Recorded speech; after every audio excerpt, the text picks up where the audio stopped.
কিছু কিছু সাহাবায়ে কেরাম পরামর্শ দিল, হিজরি প্রথম মাস গণনা করা হবে রমজানুল মুবারক থেকে। কারণ হচ্ছে এটা এমন একটা মাস, লিআন্নাহুল্লাযী উনজিলা ফীহিল কোরআন, কারণ এটা এমন একটা মাস যেই মাসে আল্লাহ তাআলা কোরআনুল কারীমকে নাজিল করেছেন। ওয়াকালা আখারুনা বাল মিন রবিউল আউয়াল, আবার কেউ কেউ বলল রবিউল আউয়াল মাস প্রথম মাস হিসাবে গণনা করা হবে। কারণ হচ্ছে এই মাসেই বিশ্বনবী মুহাম্মদুর রাসূলুল্লাহ সাল্লাল্লাহু আলাইহি ওয়াসাল্লাম তিনি দুনিয়ার জমিনে আগমন করেছেন। আবার কেউ কেউ বলল নবীজি যেই দিন মদিনায় পৌঁছেছেন হিজরত করে ওই দিন থেকেই শুরু করা হবে। আবার কেউ কেউ বলল জিলহজ মাস থেকে শুরু করা হবে। কিন্তু ওমর ইবনুল খাত্তাব রাদিয়াল্লাহু তাআলা আনহু তিনি বললেন আইয়াকুনা ইবতিদাউস সানাতি মিনাল মুহাররম, আমি সিদ্ধান্ত দিলাম হিজরি মাসের হিজরি বছরের প্রথম মাস মুহররম মাস থেকে শুরু হবে। বলেন সুবহানাল্লাহ। আমি আজকে আলোচনা করব ইনশাআল্লাহ আরবি হিজরি সনের ইতিহাস এবং এটার গুরুত্ব, এ সংক্রান্ত বিষয়ে কিছু কথা বলবো ইনশাআল্লাহ। আল্লাহ তাআলা যেন আমাদের সকলের জন্য উপকার হয় এমন কিছু কথা জবান থেকে বের করে দেন, সকলেই বলি আমিন। বর্তমানে আমরা 1447 হিজরি সন অবস্থান করছি। আজকে থেকে 1447 হিজরি সন শুরু হয়েছে। ইসলামী ক্যালেন্ডার হিজরি যেই সন, এটা মুসলমানদের জীবনে অত্যন্ত গুরুত্বপূর্ণ একটা বিষয়। এটা শুধুমাত্র একটা ক্যালেন্ডার নয়।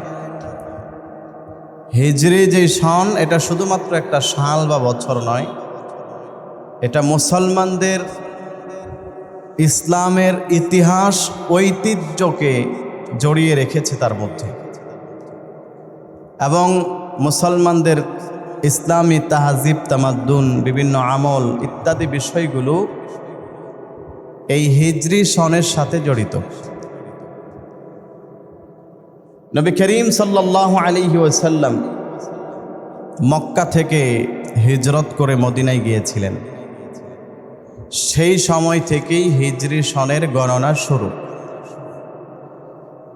আল্লাহর হাবিব সাল্লাল্লাহু আলাইহি ওয়াসাল্লাম মক্কা থেকে মদিনায় হিজরত করে যখন গিয়েছেন তখনই হক এবং বাতিলের মাঝে আল্লাহ তাআলা পার্থক্য করে দিয়েছেন, এবং এই বিষয়টাকে চিরস্মরণীয় করে রাখার জন্যই এই হিজরি সনের প্রবর্তন হয়েছিল। তো আমরা আজকে জানব হিজরত কাকে বলে, হিজরত শব্দের শাব্দিক এবং পারিভাষিক অর্থ, এবং হিজরি সনের গুরুত্ব কতটুকু আমাদের জীবনে, হিজরি সনের গুরুত্ব আমাদের জীবনে কতটুকু, এবং ইসলামের বিভিন্ন বিধিবিধানগুলো হিজরি সনের সাথে কতটুকু জড়িত, এই বিষয়গুলো আপনাদেরকে শোনানোর চেষ্টা করব। ওয়ামা তাওফীকি ইল্লা বিল্লাহ। হিজরত শব্দের শাব্দিক অর্থ হচ্ছে পরিত্যাগ করা, ছেড়ে দেওয়া, বর্জন করা। এটা হলো হিজরত শব্দের শাব্দিক অর্থ। পারিভাষায় হিজরত বলা হয় ওয়াহিয়া খুরুজুল ফারদি মিন আরদিন ওয়া ইন্তিকালুহু ইলা আরদিন উখরা বিহাদাফিল হুসুলি আলাল আমানি ওয়ার রিজক। হিজরত বলা হয় কোনো ব্যক্তি এক ভূমি থেকে বের হয়ে আরেক ভূমিতে চলে যাওয়া, কোনো এক দেশ থেকে বের হয়ে অন্য দেশে চলে যাওয়া নিরাপত্তা এবং জীবিকার উদ্দেশ্যে। এটা হলো হিজরত শব্দের পারিভাষিক অর্থ। আর ইসলামের দৃষ্টিতে হিজরত বলা হয় লিসানুল আরব। এই কিতাবের মধ্যে উল্লেখ করা হয়েছে আল হিজরাতু ফিল ইসলামি হিয়াল ইন্তিকালু মিন দারিল খাউফি ইলা দারিল আমান। শরীয়তের দৃষ্টিতে হিজরত বলা হয় ভয়ের স্থান থেকে নিরাপদ জায়গায় স্থানান্তরিত হওয়া, অর্থাৎ যেই জায়গায় আল্লাহ রাব্বুল আলামিনের বিধিবিধান নির্বিঘ্নে সুন্দরভাবে স্বাধীনভাবে আদায় করা যায় না, ইসলামের স্বার্থে আল্লাহর রাজি এবং সন্তুষ্টির জন্য সেই জায়গা ছেড়ে দিয়ে যেই জায়গায় গেলে আল্লাহর বিধিবিধান স্বাধীনতার সাথে নির্বিঘ্নে আদায় করা যায় এমন জায়গায় চলে যাওয়া। আবার কেউ কেউ বলেছেন আল ইন্তিকালু মিন আরদিল কুফরি ইলা আরদিল ঈমান খাউফান আলা দ্বীন। কুফরের ভূমি থেকে ঈমানের ভূমিতে স্থানান্তরিত হওয়া আল্লাহর দ্বীনের হেফাজতের জন্য, এটার নাম হচ্ছে হিজরত। নবী করিম সাল্লাল্লাহু আলাইহি ওয়াসাল্লাম এবং সাহাবায়ে কেরাম রিদওয়ানুল্লাহি তাআলা আলাইহিম আজমাইন যখন মক্কায় স্বাধীনভাবে নির্বিঘ্নে ইসলামের কাজগুলো করতে পারছিলেন না, বারবার বাধাগ্রস্ত হচ্ছিলেন, তখনই আল্লাহর আদেশে মদিনায় হিজরত করেছিলেন আল্লাহর হুকুম এবং দ্বীনের বিষয়গুলোকে যেন নির্বিঘ্নে আদায় করা যায় এই উদ্দেশ্যে। এটাকে বলা হয় হিজরাতুন নববী, নবীর হিজরত। এখন আসেন এই হিজরি গুরুত্ব কতটুকু। সম্মানিত হাজিরিন, প্রত্যেকটা জাতিরই নির্দিষ্ট একটা সংস্কৃতি থাকে। ইসলামের সংস্কৃতি হচ্ছে এই হিজরি সন। জাহিলি জামানার লোকেরা তাদের পূর্বকার যুগের বিভিন্ন অনইসলামিক কার্যক্রম এবং বড় বড় বিভিন্ন ঐতিহাসিক বিষয়গুলোকে মানুষের সামনে স্মরণীয় করে রাখতে ইসলাম আসার পরেও বিভিন্নভাবে তারা কাজ করত এবং সেই সময় থেকেই তারা বিভিন্ন বছর, মাস, তারিখ ইত্যাদি গণনা করত। এমনকি সেটা আল্লাহ রসুল সাল্লাল্লাহু আলাইহি ওয়াসাল্লামের গোটা জীবদ্দশায় 63 বছর জীবনেও ছিল। পরবর্তীতে হযরত আবু বকর সিদ্দিক রাদিয়াল্লাহু তাআলা আনহু এর যখন খলিফা ছিলেন তখনও সেই জাহিলি জমানার নিয়মেই বছর, মাস ইত্যাদি সপ্তাহ গণনা হতো। এর পরবর্তীতে হযরত উসমান ওমর রাদিয়াল্লাহু তাআলা আনহুর খেলাফতের শুরু জমানাতেও ওই নিয়ম কানুন অব্যাহত ছিল। পরবর্তীতে যখন ইসলামী খেলাফত বিস্তৃত ঘটল, সমাজের মধ্যে ব্যাপকভাবে ইসলামী খেলাফত ছড়িয়ে গেল, ঠিক তখনই মুসলমানদের হিসাব নিকাশ ইত্যাদি রাখার জন্য একটা নির্দিষ্ট সময় এবং একটা নির্দিষ্ট মাস, বছর গণনার নিয়ম কানুনের প্রয়োজন তারা অনুভব করলেন। এজন্যে ওনারা পরামর্শ সাপেক্ষে কিভাবে বছর, দিন, মাস ইত্যাদি গণনা করা যায় এটা নির্ধারণ করলেন। তো সেগুলো হিজরি সনের ইতিহাস মুআররিখিনগণ, ঐতিহাসিকবিদগণ কিতাবের মধ্যে লিখেছেন। তারিখে তাবারিতে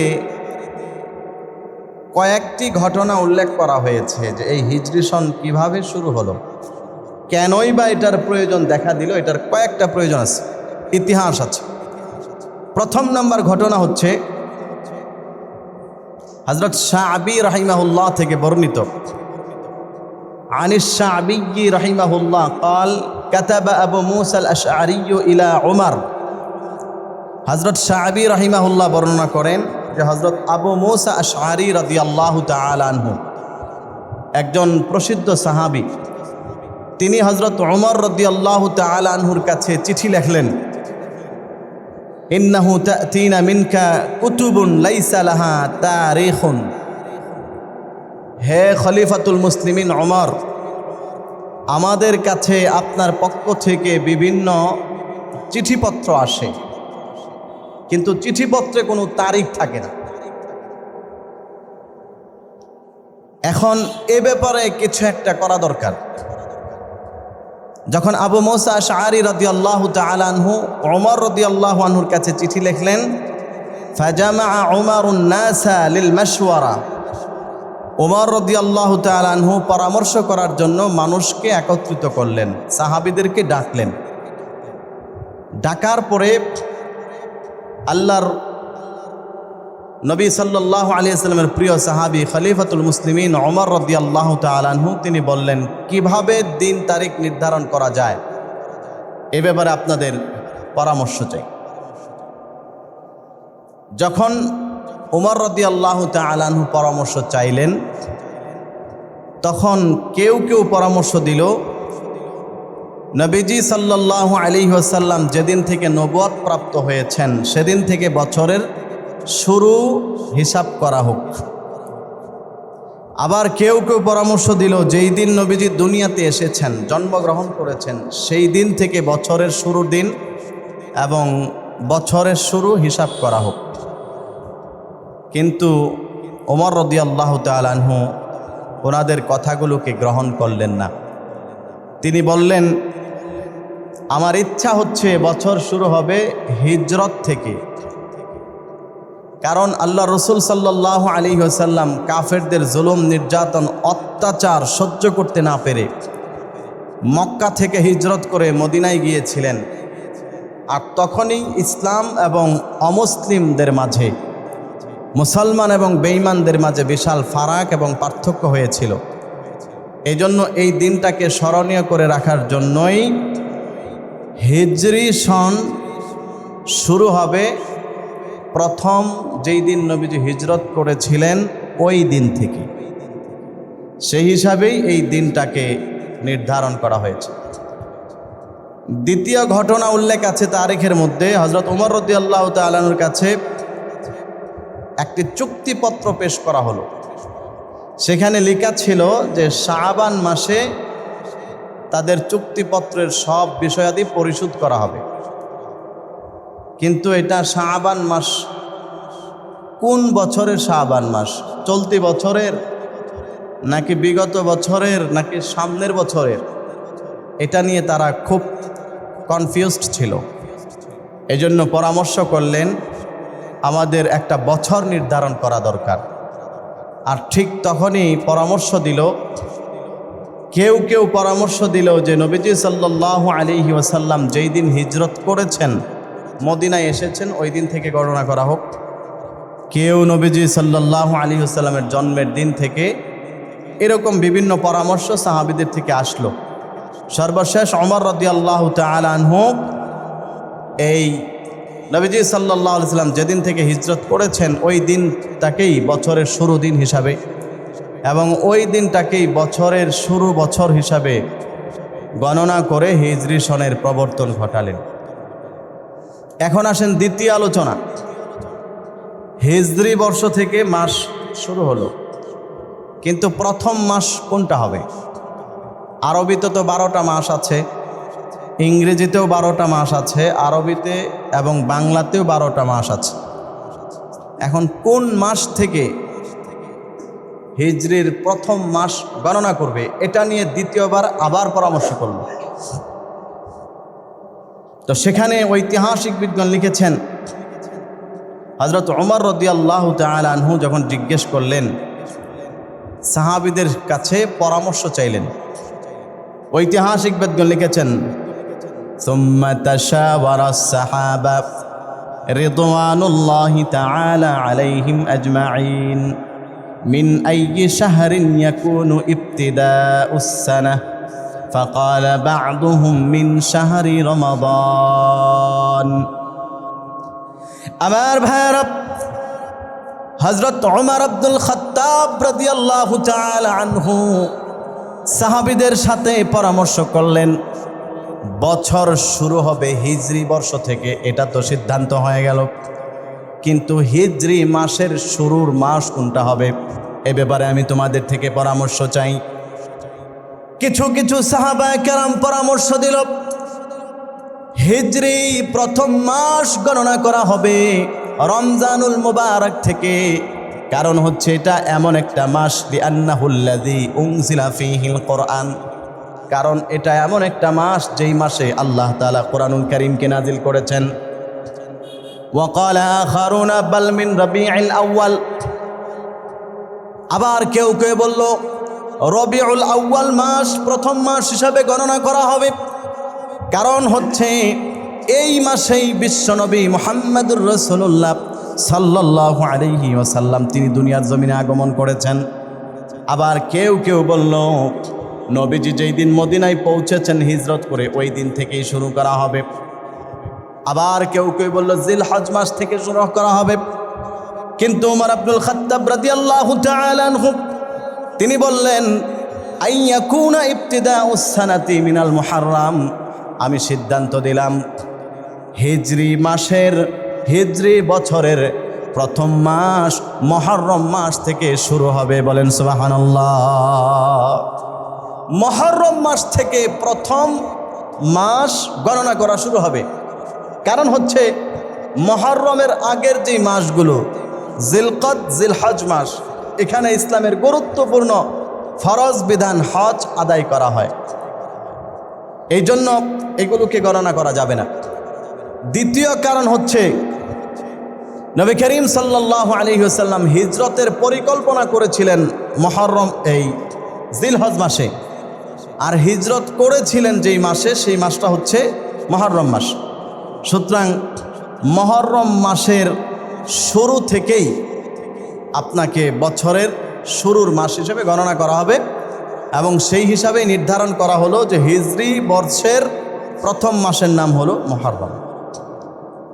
তারপরে এই যে হিজরি সন, এটা সাহাবায়ে কেরাম গ্রহণ করলেন। এতটুকু গ্রহণ করেছেন, ঐতিহাসিক বিদ্বান লিখেছেন যে সাহাবায়ে কেরাম রাদিয়াল্লাহু তাআলা আনহুম আজমাইন ওনারা সবাই খ্রিস্টীয় সাল, অর্থাৎ আমরা ইংরেজি যেই নববর্ষ হিসাব করি এগুলোর হিসাব ওনারা খুব ভালো জানতেন। কিন্তু যেহেতু হিজরি সন এটা ইসলামের বিষয় এবং এখানে ইসলামের তাহাজিব তামাদ্দুন ঐতিহ্য সব কিছু জড়িত, এজন্য আল্লাহ রসুল সাল্লাল্লাহু আলাইহি ওয়াসাল্লামের এই বিষয়গুলোকে মানুষের সামনে চিরস্মরণীয় করে রাখতে তারা হিজরি সনের হিসাবটাকেই শুরু করেছেন, এবং খ্রিস্টীয় যেই বর্ষ ইংরেজি যে সন ছিল এগুলোকে তারা বাদ দিয়ে দিয়েছেন। এখন আসেন কোরআন এবং হাদিসের দৃষ্টিতে এই হিজরি সনের গুরুত্ব কতটুকু বেশি। আবার ভাইয়ারা, ইংরেজি শিক্ষাবর্ষ, ইংরেজি নববর্ষ, বাংলা নববর্ষ এবং হিজরি নববর্ষ প্রত্যেকটার মধ্যেই মাস হচ্ছে 12টা করে। আল্লাহ রাব্বুল আলামিন বলেন আর এই পৃথিবীতে মাস 12টা হবে, এটা আমি আল্লাহ পাক রাব্বুল আলামিনই নির্ধারণ করে দিয়েছিলাম। কোরআনুল কারীমে সূরাতুত তাওবার 36 নম্বর আয়াতে আল্লাহ রাব্বুল আলামিন বলেন ইন্না ইদ্দাতাশ শুহুরি ইনদাল্লাহি 12 শাহরা। আল্লাহ রাব্বুল আলামিন বলেন নিশ্চয়ই আল্লাহ তাআলার কাছে বছরের গণনা হিসাবে মাস হবে 12টা। এটা আমি আল্লাহ তাআলা নির্ধারণ করেছি ফি কিতাবিল্লাহ, আমি আল্লাহ তাআলার কিতাবে এটা নির্ধারণ করেছি। ইয়াউমা খালাকাস সামাওয়াতি ওয়াল আরদ, যেদিন আসমান এবং জমিন বানিয়েছিলাম সেই দিনই আমি আল্লাহ নির্ধারণ করেছি। আল্লাহ তাআলা বলেন মিনহা আরবাআতুন হুরুম, ওই 12টা মাসের মধ্যে 4টা মাস আমি আল্লাহ তাআলার কাছে খুব সম্মানিত, এবং সেই 4টা মাস কোন মাস সেই সংক্রান্ত কোরআনের মধ্যে আল্লাহ তাআলা আর কিছু বলে নাই।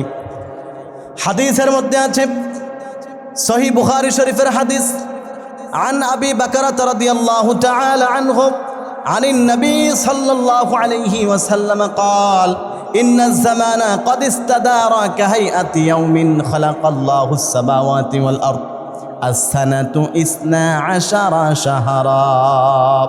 নবী করিম সাল্লাল্লাহু আলাইহি ওয়াসাল্লাম বলেন আল্লাহ রাব্বুল আলামিন যেই দিন থেকে আসমান এবং জমিনকে সৃষ্টি করেছেন সেদিন থেকে জমানা ছিল, আজও পর্যন্ত সেটা বিদ্যমান আছে, কিয়ামত পর্যন্ত থাকবে।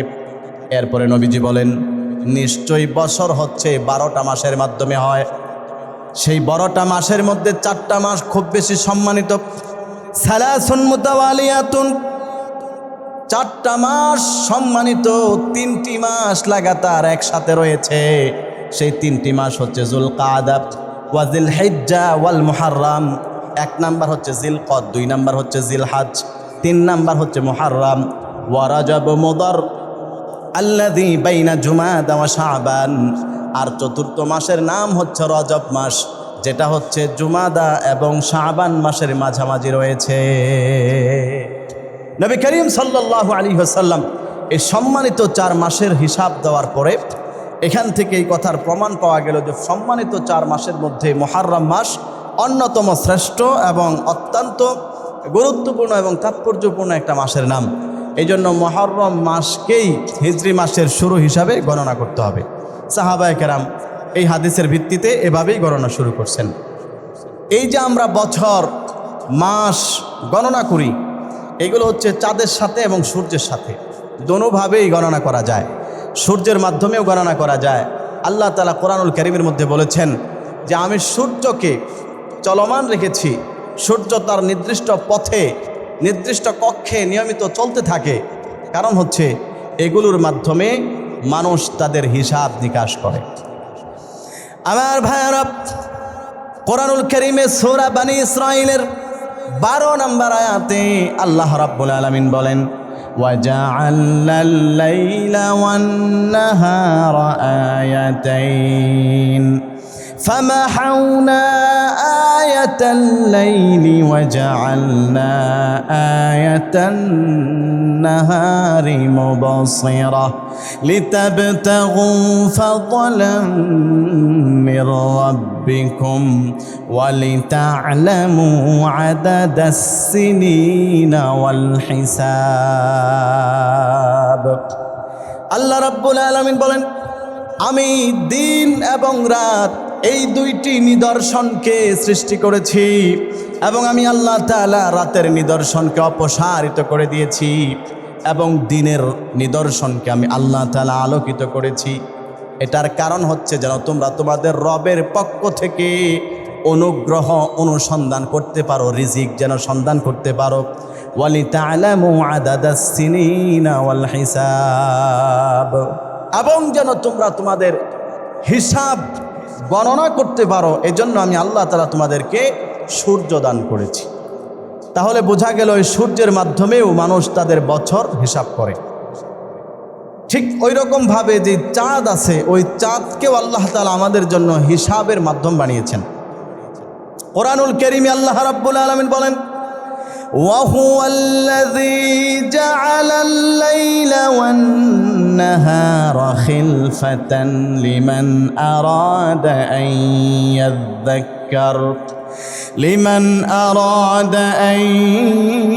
يَذَّكَّرَ أَوْ أَرَادَ شُكُورًا।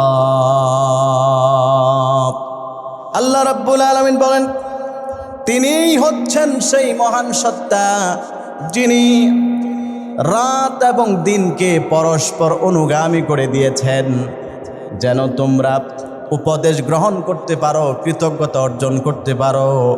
এই আয়াতের মধ্যে আল্লাহ রাব্বুল আলামিন সূর্যের মাধ্যমে যেরকমভাবে বছর গণনা করা যায়, ঠিক তেমনিভাবে চাঁদের মাধ্যমে বছর গণনা করা যায় এটাও নির্ধারণ করে দিয়েছেন। বলেন সুবহানাল্লাহ। তাহলে আমাদের সামনে চন্দ্র এবং সূর্য দুভাবেই হিসাব করা যায়। এই দুটোই আল্লাহ রাব্বুল আলামিনের পক্ষ থেকে নির্ধারিত। এই যে হিজরি সন, এই হিজরি সন হচ্ছে চাঁদের হিসাব অনুযায়ী। চাঁদ যখন উঠে তখন মাস শুরু হয়, আবার যখন চাঁদ শেষ হয়ে যায় পরবর্তীতে যখন চাঁদ ওঠে তখন নতুন মাস শুরু হয়। এবং অদ্যাবধি পর্যন্ত এটার হিসাব হচ্ছে এই হিজরি যেই সন এবং হিজরি যেই মাস, চাঁদ ওঠার মাধ্যমে যেটা শুরু হয় সেটা হয় 2 ভাবে, হয়তো কখনো 29 অথবা 30, 29 অথবা 30, এই 2টার মাধ্যমেই বছরের আরবি মাসগুলো হিসাব হয়। আর সূর্যের হিসাব একটু ভিন্ন রকম। এই জন্য বছরে 354 দিন অথবা 355 দিন, এটা হচ্ছে হিজরি সনের হিসাব এবং চাঁদের হিসাব। আর সূর্যের হিসাব 11 দিন পার্থক্য হয়, অর্থাৎ 365 দিন অথবা 364 দিন হয়ে থাকে। সম্মানিত হাজিরিন, এই যে হিজরি সন, ইসলামে এটাকে এত গুরুত্ব দেওয়া হয়েছে, এটার কারণ কি? আমি আপনাদের সামনে কয়েকটা কারণ তুলে ধরবো ইনশাআল্লাহ। বছরের যে হিজরি 12টা মাস, প্রথম মাস হচ্ছে মুহররম, দ্বিতীয় মাস সফর, তৃতীয় মাস রবিউল আউয়াল, চতুর্থ মাস রবিউল সানি, পঞ্চম মাস জুমাদাল উলা, ষষ্ঠ মাস জুমাদাল সানি, সপ্তম মাস রজব, অষ্টম মাস শাবান, নবম মাস রমজান, দশম মাস শাওয়াল, 11তম মাস দিলকদ, দশম মাস জিলহজ, 12তম মাস জিলহজ। এই হচ্ছে 12টা মাস। হিজরি মাসের গুরুত্ব ইসলামে এত বেশি কেন দেওয়া হয়েছে? এটার কারণ হচ্ছে আমরা যত আমল করি, আমাদের কোনো না কোনো আমলগুলো এই চাঁদের সাথে সম্পৃক্ত। এগুলো সব হিজরি মাসের সাথে সম্পৃক্ত, কোনোটাই ইংরেজি মাস অথবা বাংলা মাসের সাথে সম্পৃক্ত না। মূলত হিজরি মাসে সম্পৃক্ত এবং হিজরি মোতাবেক বাংলা এবং ইংরেজি যেটা হয় সেটাকে আমরা হিসাব করি, কিন্তু মূলত সমস্ত আমলগুলো হয়ে থাকে হিজরি মাস অনুযায়ী। যেমন মুহররম মাসে রোজা রাখার ফজিলত অনেক বেশি, আমরা সবাই জানি। এই যে মুহররম মাস শুরু হয়েছে আজকে থেকে, গতকালকে মাগরিবের পর থেকেই শুরু হয়েছে। এই মুহররম মাসে রোজা রাখলে অনেক ফজিলত। এই ফজিলতের যে বিষয়টা, এটা মূলত এই যে আজকে এখন জুন মাস চলতেছে, আজকে জুন মাসের 27 তারিখ। দেখা যাবে আগামী বছর যখন মুহররম শুরু হবে তখন জুন মাস নাও থাকতে পারে, জুলাই চলে আসতে পারে। তাহলে আমরা যদি কেউ হিসাব করি যে তাহলে মুহররমের রোজা জুন মাসের 27 তারিখ থেকে রাখা শুরু করি, কারণ এই বছর তো জুন মাসের 27 তারিখের সাথে মিল আছে, সুতরাং জুনের 27 তারিখ থেকে রাখা শুরু করি। এই হিসাব যদি কেউ করে তাহলে এটা সম্পূর্ণ ভুল। এবং এই হিসাব অনুযায়ী যদি আগামী বছর মুহররমের জুনের 27 তারিখ রোজা রাখে মুহররমের, তাহলে তার রোজা আদায় হবে না, কারণ তখন মুহররম শুরু হবে না। মূলত এই যে সওয়াবের বিষয়, ফজিলতের বিষয় মুহররমের, এটা শুরু হচ্ছে আরবি মাসের সাথে। সুতরাং মুহররম যখন শুরু হবে তখন থেকে রাখতে হবে। ইংরেজি মাস সেই অনুযায়ী জুলাইও হতে পারে, জুনও হতে পারে, অথবা বছরের পরিবর্তনের কারণে অন্য কোনো মাসেও হতে পারে। আমার ভাইয়ারা, মুসলিম শরীফের বর্ণনা, আন আবি হুরায়রা রাদিয়াল্লাহু তাআলা আনহু أنه قال رسول الله صلى الله عليه وسلم أفضل الصيام بعد رمضان شهر الله المحرم وأفضل الصلاة بعد الفريضة صلاة الليل। سيدنا أبو هريرة থেকে বর্ণিত, আল্লাহর নবী বিশ্ব নবী মুহাম্মদুর রাসূলুল্লাহ সাল্লাল্লাহু আলাইহি ওয়াসাল্লাম বলেন, আল্লাহ রাব্বুল আলামিনের কাছে রমজানের পরে সবচাইতে শ্রেষ্ঠ রোজা হচ্ছে মুহররম মাসের রোজা। বলেন সুবহানাল্লাহ। মুহররম মাসের রোজা এটা আল্লাহ তাআলার কাছে রমজানের রোজার পরে সবচাইতে দামি। সুবহানাল্লাহ বলেন। তাহলে এই যে একটা শ্রেষ্ঠ আমল, মুহররম মাসের রোজার এত মর্যাদা এবং দাম, এই আমলটা, এই সওয়াবের বিষয়টা এই মুহররম মাসের সাথে সম্পৃক্ত। সুতরাং মুহররম মাস যখনই শুরু হবে তখনই এই আমলটা করতে হবে। তাহলে দেখেন, আল্লাহ রাব্বুল আলামিন নবীজি সাল্লাল্লাহু আলাইহি ওয়াসাল্লামের মাধ্যমে এই পৃথিবীর মানুষকে এই বিষয় জানিয়ে দিয়েছেন যে এই যে একটা আমল, এটা এই আরবি মাসের সাথে সম্পৃক্ত। এরপরে মুহররম মাসের মধ্যে গুরুত্বপূর্ণ আরেকটা দিন আছে, আশুরা।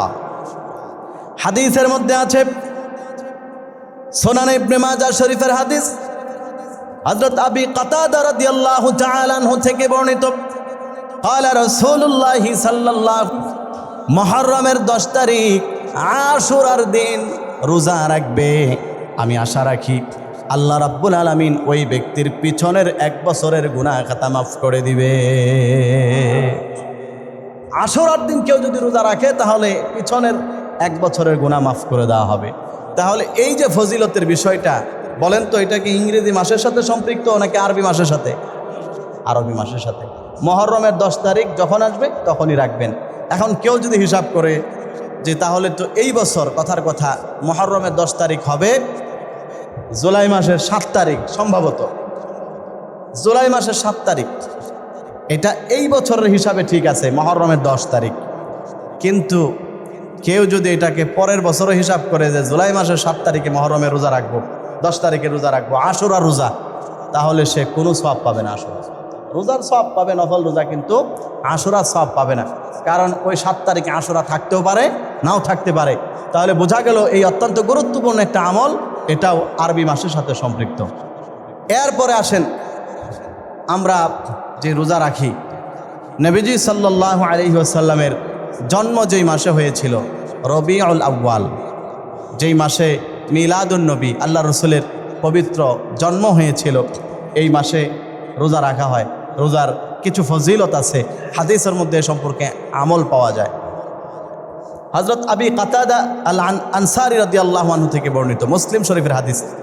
তিনি বলেন, আন্না রাসূলুল্লাহ সাল্লাল্লাহু আলাইহি ওয়াসাল্লাম ওয়া সুইলা আন সাওমি ইয়াউমিল ইসনাইন, নবীজিকে সোমবার দিন রোজা রাখার ব্যাপারে জিজ্ঞেস করা হলো, ইয়া রাসূলুল্লাহ, আপনি সোমবার দিন কেন রোজা রাখেন?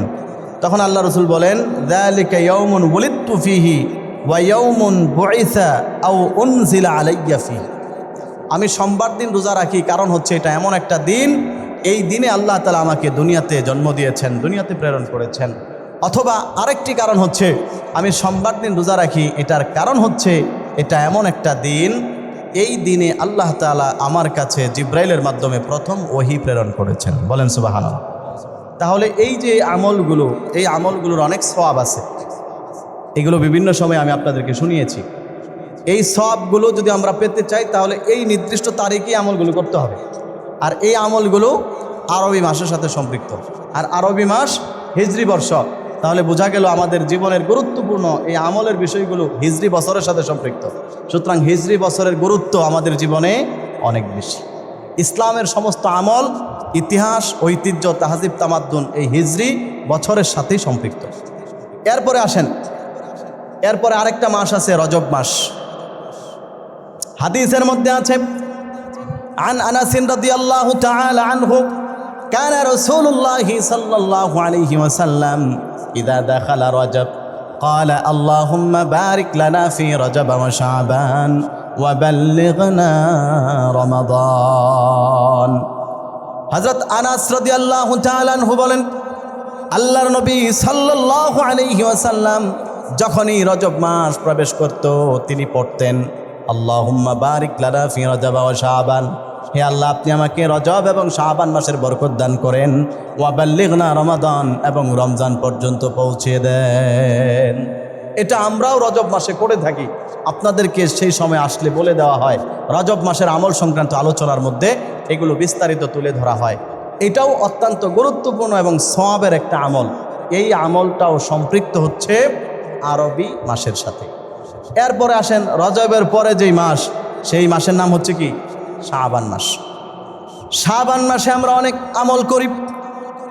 হাদিসের মধ্যে আছে, আন আনাস রাদিয়াল্লাহু তাআলা আনহু সুইলা নবী সাল্লাল্লাহু আলাইহি ওয়াসাল্লাম আইয়ুস সাওমি আফদালু বা'দা রমাদান ক্বালা শাবানু লিতা'যীমি রমাদান ক্বিলা ফাআইয়ুস সাদাকাতি আফজাল ক্বালা সাদাকাতুন ফি রমাদান। আল্লাহর নবীকে জিজ্ঞেস করা হলো, ইয়া রাসূলুল্লাহ, রমজান মাসের পরে কোন মাসের আমল আল্লাহ তাআলার কাছে অনেক বেশি দামি এবং প্রিয়? নবীজি বললেন, যেহেতু রমজান মাসের সাথেই শাবান মাস রয়েছে, এই জন্য শাবান মাসের রোজা আল্লাহ তাআলার কাছে অনেক দামি এবং সম্মানিত। তাহলে এই যে সম্মানিত রোজা, এই যে মর্যাদাপূর্ণ আমল, এটাও যদি আমরা করতে চাই শাবান মাসেই করতে হবে। এটাও আরবি মাসের সাথে সম্পৃক্ত। এরপরে শাবান মাসে লাইলাতুন নিসফি মিন শাবান, শাবানের 15 তারিখের যে রাত, শবে বরাত, আমরা অনেক আমল করি, দান সাদাকা করি। এই যে ফজিলত আপনারা সকলেই জানেন, সেটার আলোচনা বহুবার শুনেছেন। এই ফজিলতের বিষয়টা আরবি মাসের সাথেই সম্পৃক্ত।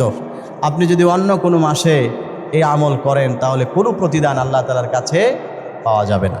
এটা ওই আরবি মাসের সাথেই সম্পৃক্ত। এরপরে আসেন, সামনে শুরু হবে কি মাস? রমজান মাস। রমজান মাস সম্পর্কে তো আর কাউকে কিছু বলার প্রয়োজন নেই, আপনারা সকলেই জানেন, অনেক ফজিলতপূর্ণ এবং বরকতপূর্ণ মাস এই রমজান মাস। এটা হিজরি বছরের একটা মাস, নবম মাস। সুতরাং এটাকে অন্য কোনো বছরের সাথে মিলিয়ে, অন্য কোনো মাসের সাথে মিলিয়ে যদি কেউ পালন করে, উদযাপন করে, তাহলে তার ফরজ রোজা আদায় হবে না, রমজান মাসেই করতে হবে। এরপরে আসেন রমজান মাসের অত্যন্ত গুরুত্বপূর্ণ একটা রাত আছে লাইলাতুল কদর, ইবাদতের মর্যাদা অনেক বেশি। সেই ইবাদতটাকে আপনাকে করতে হবে রমজান মাসের ওই তারিখেই। অন্য কোনো ইংরেজি মাসে অথবা বাংলা মাসের তারিখ অনুযায়ী যদি করেন তাহলে সেটার কোনো সওয়াব আপনি আল্লাহ তাআলার কাছে পাবেন না। এরপরে দেখেন আপনার শবে বরাত, এই সংক্রান্ত হাদিসের মধ্যে আছে قال النبي صلى الله عليه وسلم إذا كانت ليلة النصف من شعبان فقوموا ليلها وصوموا نهارها। আল্লাহর নবী বলেন, যখন তোমাদের কাছে লাইলাতুন নিসফি মিন শাবান, তার মানে হচ্ছে শবে বরাতের রাত আসে, তখন তোমরা রাতের বেলায় ইবাদত করো, দিনের বেলায় তোমরা রোজা রাখো। ফাইন্নাল্লাহা ইয়ানজিলু ফিহা লিগুরুবিশ শামসি ইলা সামাঈদ দুনিয়া, কারণ হচ্ছে ওই রাতটা এমন একটা সম্মানিত এবং মহিমান্বিত রাত। ওই রাতে আল্লাহ তাআলা প্রথম আসমানে নেমে আসেন। ফায়াকুলু আলা মিন মুস্তাগফিরিন ফাগফির আলা, তিনি ঘোষণা করতে থাকেন, ও পৃথিবীবাসী, তোমাদের মধ্যে কি এমন কোনো ব্যক্তি আছো যিনি গুনাহ করতে করতে নিজের জীবনকে নষ্ট করে ফেলেছ? আমি আল্লাহ রাব্বুল আলামিনের কাছে তুমি আজকের রজনীতে ক্ষমা চাও, আমি আল্লাহ রাব্বুল আলামিন তোমার জিন্দেগির সমস্ত গুনাহ খাতাগুলি মাফ করে দিব। আলা মিন মুস্তারজিকিন ফারযুকাহু, আছো কি কোনো অভাবী ব্যক্তি, রিজিকের অভাব তোমার জীবনে আছে, তুমি আমি আল্লাহ তাআলার কাছে রিজিক চাও, আমি আল্লাহ তাআলা ওয়াদা দিলাম তোমার জীবনের রিজিকের অভাব আমি আল্লাহ দূর করে দিব। আল্লাহ তাআলা বলেন, আলা মিন মুবতালান ফাউআফিয়াহু ফীহি, আছো কি কোনো অসুস্থ ব্যক্তি, শত চিকিৎসা করার পরেও তোমার কোনো আরোগ্য লাভ হচ্ছে না, অসুস্থতা থেকে তুমি মুক্তি পাচ্ছ না, আজকের এই পবিত্র রাতে আমি আল্লাহ তাআলার কাছে অসুস্থতা থেকে মুক্তি চাও, আমি আল্লাহ তাআলা তোমাকে সুস্থতার নিয়ামত দান করব। এই যে ফজিলতপূর্ণ বিষয়, আল্লাহ তাআলা মানুষকে ডাকতে থাকে এবং বান্দা চাইলেই আল্লাহ তাআলা দিতে থাকেন। এটা যদি কেউ কথার কথা 12 তারিখ রাতের বেলায় করে অন্য মাসের, তাহলে কি সেই সওয়াব অথবা এই যে মর্যাদা যেটা হাদিসের মধ্যে ঘোষিত হয়েছে, আপনারা বলেন এটা কি সে পাবে? পাবে না। যদি তাকে পেতে হয় লাইলাতুন নিসফি মিন শাবান, শবে বরাতের রাতেই করতে হবে। তাহলে বোঝা গেল এই আমলটাও, গুরুত্বপূর্ণ আমলটাও আরবি মাসের সাথে সম্পৃক্ত। আমি আপনাদেরকে বুঝাইতে চাইতেছি এতগুলো দলিল প্রমাণের মাধ্যমে যে হিজরি মাসের গুরুত্বটা আমাদের জীবনে কত বেশি। আমরা তো ইংরেজি মাসকে অনেক গুরুত্ব দেই, বাংলা মাসকে অনেক গুরুত্ব দেই, কিন্তু দুঃখের বিষয় হিজরি মাসের কোনো গুরুত্ব আমাদের কাছে নাই। যেটার বাস্তব প্রমাণ হচ্ছে, এখন যদি জিজ্ঞেস করি কাউকে যে হিজরি 12টা মাসের নাম বলেন, তাহলে এখানে যত মানুষ আছেন 5% মানুষে পারবে হয়তো বা পারে কিনা তাও সন্দেহ, কারণ হিজরি বছরের গুরুত্ব আমাদের কাছে নাই। অথচ একজন মুসলমানের জন্য, একজন ইমানদারের জন্য এই হিজরি বছরের গুরুত্ব অপরিসীম। হিজরি বছরের গুরুত্ব অপরিসীম আমার আপনার জীবনে। ইংরেজির কোনো দরকার নেই, বাংলারও কোনো দরকার নেই, এটার কোনো গুরুত্ব নাই, কিন্তু শরীয়তের দৃষ্টিতে হিজরি মাসের গুরুত্ব অনেক। আপনি যদি হিজরি মাস না জানেন তাহলে আপনি আমলগুলো করবেন কিভাবে?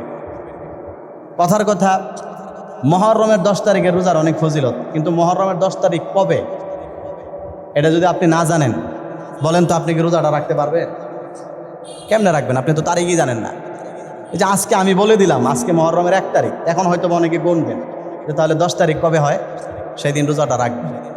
জুমার মসজিদে হুজুররা সবাই বলে দেয় যে অমুক তারিখে মুহররমের 10 তারিখ সবাই রোজাটা রাখে, এই কারণে রাখতে পারেন। সব হুজুররা যদি চুপ হয়ে যায় অথবা যারা জানে তারা যদি না বলে, তাহলে কয়জন লোকে মুহররমের 10 তারিখ যেটা আপনি বের করতে পারবেন?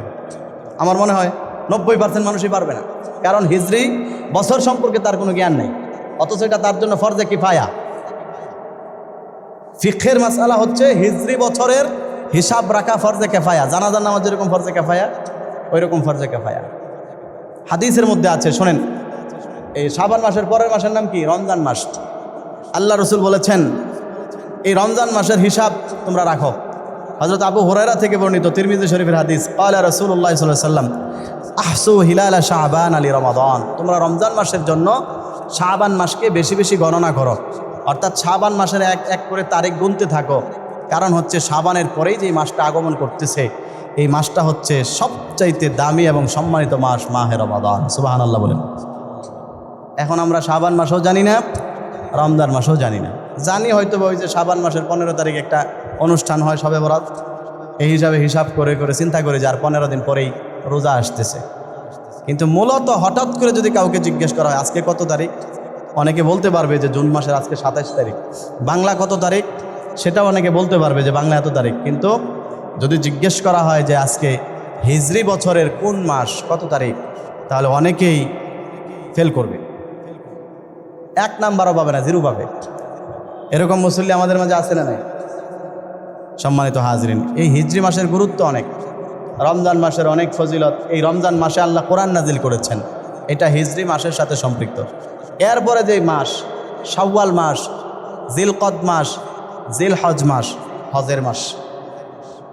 এই যে হজের মাস, হজের আমলগুলো আমরা করি, এইগুলো সব আরবি মাসের সাথে সম্পৃক্ত।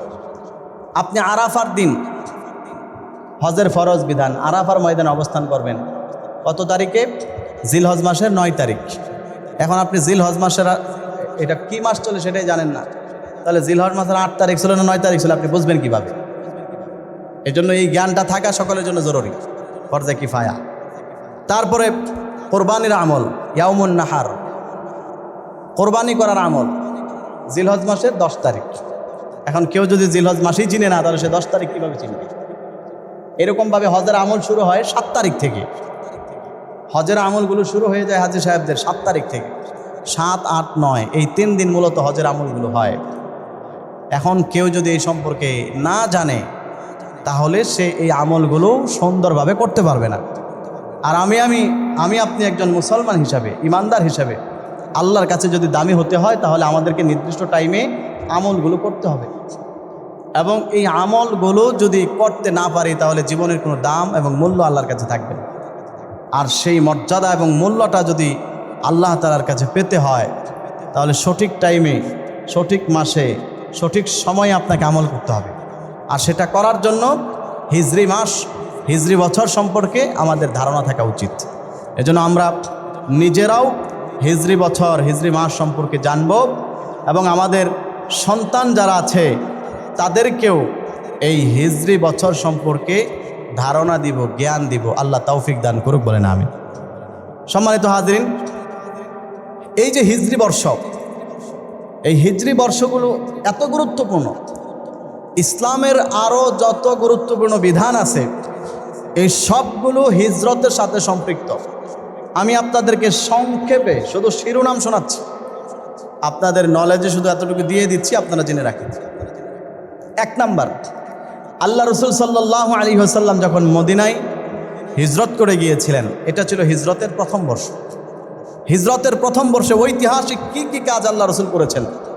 1 নাম্বার, আল্লাহ রসুল মদিনায় হিজরত করার পরে প্রথম বছরে মসজিদে কুবা নির্মাণ করেছিলেন। 2 নাম্বার, আল্লাহ রসুল মসজিদে নববী নির্মাণ করেছেন। 3 নাম্বার, মুহাজির এবং আনসার সাহাবীদের মধ্যে যে ভ্রাতৃত্ববোধ, এটা আল্লাহ রসুল তৈরি করে দিয়েছেন প্রথম বর্ষে, হিজরতের প্রথম বর্ষে।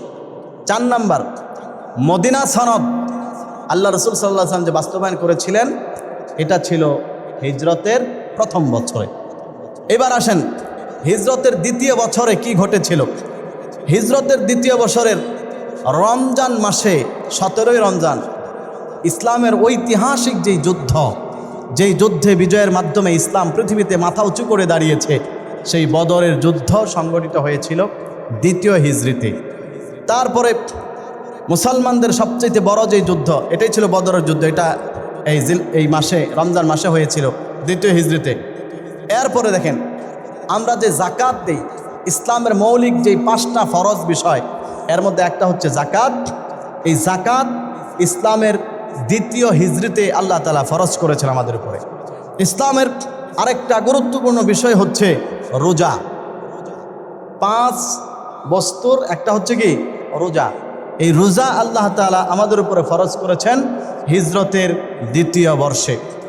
এরপরে ইসলামের গুরুত্বপূর্ণ আরেকটা বিধান হচ্ছে নামাজের সময় আমরা কিবলামুখী নামাজ পড়ি। আমাদের প্রথম কিবলা ছিল বাইতুল মুকাদ্দাস। ইসলামের দ্বিতীয় বর্ষে, হিজরতের দ্বিতীয় বর্ষে নবীজি সাল্লাল্লাহু আলাইহি ওয়াসাল্লামের ইচ্ছার কারণে আল্লাহ তাআলা কিবলা পরিবর্তন করে কিয়ামত পর্যন্ত এই পৃথিবীর মানুষের জন্য, আমাদের জন্য বাইতুল্লাহকে কাবা বানিয়েছেন, কিবলা বানিয়েছেন। এটাও ছিল হিজরতের দ্বিতীয় বর্ষে। হিজরতের তৃতীয় বর্ষে যে ঐতিহাসিক ঘটনাগুলো আল্লাহ তাআলা ঘটিয়েছেন, তৃতীয় বর্ষের শাওয়াল মাসে উহুদ যুদ্ধ সংগঠিত হয়েছিল, যেই যুদ্ধে প্রাথমিক পর্যায়ে মুসলমানরা হেরে গিয়েছিল। তারপরে ইসলামের গুরুত্বপূর্ণ আরেক বিষয়, নবীজি সাল্লাল্লাহু আলাইহি ওয়াসাল্লামের মেয়ে উম্মে কুলসুম রাদিয়াল্লাহু তাআলা আনহা, ওনার বিবাহ সংগঠিত হয়েছিল হিজরতের তৃতীয় বর্ষে। এরপরে হজরত ফাতেমা রাদিয়াল্লাহু তাআলা আনহা, ওনার বিবাহ হয়েছিল হিজরতের তৃতীয় বর্ষে। তার মানে নবীজি মক্কা থেকে মদিনায় হিজরত করে যাওয়ার 3 বছর পরে হজরত আলী রাদিয়াল্লাহু তাআলা আনহুর সাথে ওনার বিবাহ হয়েছিল। চতুর্থ বর্ষে, হিজরতের চতুর্থ বর্ষে অনেক মর্মান্তিক ঘটনা ঘটেছিল। যেমন একদল মানুষ এসে নবীজির কাছে আবেদন করেছিল, আপনি কিছু লোক এবং ক্যারি সাহেবদেরকে আমাদের কাছে পাঠান, আমরা তাদের কাছে কোরআন শিখব। আল্লাহ রসুল সাল্লাল্লাহু আলাইহি ওয়াসাল্লাম 70 জন ক্যারি সাহেবকে পাঠিয়েছিলেন। সেই 70 জন ক্যারি সাহেবের সাথে গাদ্দারি করে ওই এলাকার মানুষেরা এই 70 জনকেই শহীদ করেছিল, হত্যা করেছিল। এই মর্মান্তিক ইতিহাস ইসলামের চতুর্থ বর্ষে, হিজরতের চতুর্থ বর্ষে ঘটেছিল। এরপরে বীরে মাউনের যে অভিযান, এগুলো প্রত্যেকটার কথা হাদিসের মধ্যে আছে, লম্বা লম্বা ইতিহাস। আমি শুধু আপনাদেরকে শিরোনামগুলো শোনাচ্ছি, যে দেখেন হিজরতের সাথে, আল্লাহ রসুলের হিজরতের সাথে ইসলামের কত গুরুত্বপূর্ণ বিধান জড়িত। এরপরে হিজরতের 5ম বর্ষে মদিনায় মুশরিক এবং ইহুদিদের সাথে যেই ইসলামের প্রথম যুদ্ধ হয়েছিল, সেই যুদ্ধটার নাম হচ্ছে খন্দকের যুদ্ধ। আপনারা সকলেই জানেন ইতিহাস, লম্বা ইতিহাস। এই খন্দকের যুদ্ধ সংঘটিত হয়েছিল হিজরতের 5ম বর্ষে। এরপরে সালমান ফারসি রাদিয়াল্লাহু তাআলা আনহুর পরামর্শে যে খন্দক খনন করা হয়েছিল, পরিখা খনন করা হয়েছিল মদিনার চতুর্দিকে, সেটাও ছিল হিজরি 5ম হিজরিতে। তারপরে ইহুদিদের একটি গোত্র নাম হচ্ছে বনু কুরাইজা, তারা মুসলমানদের সাথে চুক্তিবদ্ধ স্বাক্ষর করেছিল যে মুসলমানদের বিরুদ্ধে কখনো অবস্থান নেবে না, কিন্তু তারা তাদের চুক্তি ভঙ্গ করেছিল, গাদ্দারি করেছিল। আল্লাহ রসুল তখন তাদের বিরুদ্ধে ব্যবস্থা নিয়েছিলেন, সেটা ছিল হিজরতের 5ম বর্ষে। তারপরে হুদাইবিয়ার সন্ধি, মক্কার কাফেরদের সাথে নবীজি সাল্লাল্লাহু আলাইহি ওয়াসাল্লাম এবং সাহাবীরা মদিনা থেকে যেন হিজরত করতে যেতে পারেন, সাহাবীদের উপর যেন কোনো আক্রমণ না করেন, যেটাকে হুদাইবিয়া সন্ধি। ঐতিহাসিকভাবে কোরআনেও আল্লাহ তাআলা যে ব্যাপারে আয়াত নাজিল করেছেন, যেই সন্ধির পরেই আল্লাহ তাআলা মুসলমানদেরকে মক্কা বিজয় দান করেছিলেন, এই হুদাইবিয়া সন্ধির ঐতিহাসিক ঘটনা ঘটেছিল 6ষ্ঠ হিজরিতে।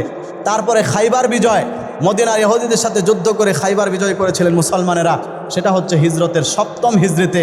তারপরে আল্লাহ রাব্বুল আলামিন নবীজি হিজরত করার 8 বছর পরে 8ম হিজরিতে সবচাইতে বড় বিজয়, মুসলমানদেরকে আল্লাহ তাআলা মক্কা বিজয় দান করেছেন। সুবহানাল্লাহ বলেন। তারপরে মক্কা বিজয়ের পরে তায়েফের যুদ্ধ, হুনাইনের যুদ্ধ, এই সবগুলো, মোতার যুদ্ধ, এগুলো পরিচালিত হয়েছিল 8ম হিজরিতে। তারপরে 9ম হিজরিতে তাবুক যুদ্ধ এবং আমল উহুদ একটা যুদ্ধ হয়েছিল, এগুলো হয়েছিল 9ম হিজরিতে। সর্বশেষ 10ম হিজরিতে বিদায় হজের ভাষণ দিয়েছিলেন নবীজি মুহাম্মদুর রাসূলুল্লাহ সাল্লাল্লাহু আলাইহি সাল্লাম, এবং এই বছরেই তিনি দুনিয়া থেকে ইন্তেকাল করেছেন। আল্লাহ রসুল দুনিয়াতে থাকা অবস্থায় দেখেন এই 10 বছরের হিজরতে, 10 বছরে কত গুরুত্বপূর্ণ ইসলামের সব বিষয় হিজরতের পরে। তাহলে বলেন তো, যে এত গুরুত্বপূর্ণ বিষয় আল্লাহ তাআলা এই হিজরতের সাথে সম্পৃক্ত রাখলেন, এই হিজরি বর্ষের গুরুত্ব আছে না নাই? আর সবাই বলেন গুরুত্ব আছে না নাই? এই জন্য হিজরি বর্ষগুলো আমরা খুব ভালোভাবে শিখব, মাসের নামগুলো শিখে নিব, আমাদের সন্তানদেরকেও শিক্ষা দিব।